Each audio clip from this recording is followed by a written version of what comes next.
Alright, so this is the quadratic formula example number 3. So we're still using our discriminant first, and then we're plugging it into the quadratic formula. So example 3, we need to first put it into standard form.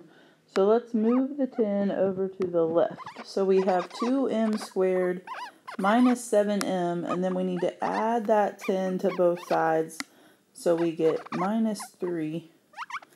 And then a is 2, b is negative 7, and c is negative 3. So we're gonna find the discriminant. So b squared minus 4ac for this example would be negative 7 squared minus 4 times 2 times negative 3. And then we end up with 49, and then minus 4 times 2 is negative 8 times negative 3 would be 24. And then we just need to add those together to get 73. So we're going to plug that into the quadratic formula. So we're going to say x equals, and remember our formula is in our notes, so we have that up here. We've already found the discriminant, so we don't have to do that again. So x equals negative b, which is positive 7, plus or minus the square root of 73, because we've already found the discriminant, over 2 times a, which is 2. Now, we could take a look at 73 and see if we could break it down. Whoops, let me write 73. But there's no numbers that would help us to break it down other than 1 times 73. So we are just going to leave it as the square root of 73. And then it's all divided by 4. And so we end up with 2 real irrational roots. So notice our discriminant value is positive, but it's not a perfect square. So this makes sense that we would end up with 2 real irrational roots. Let's do one more example. So example 4 has everything on one side in standard form already. So we have a is 2, b is 6, and c is 10. So let's find the discriminant. B squared would be 6 squared minus 4 times a, which is 2, and c, which is 10. So 6 squared is 36 minus 4 times 2 is 8, negative 8, times 10, so it'd be minus 80. And then we end up with a negative 44. So a negative discriminant means we're going to have 2 complex roots.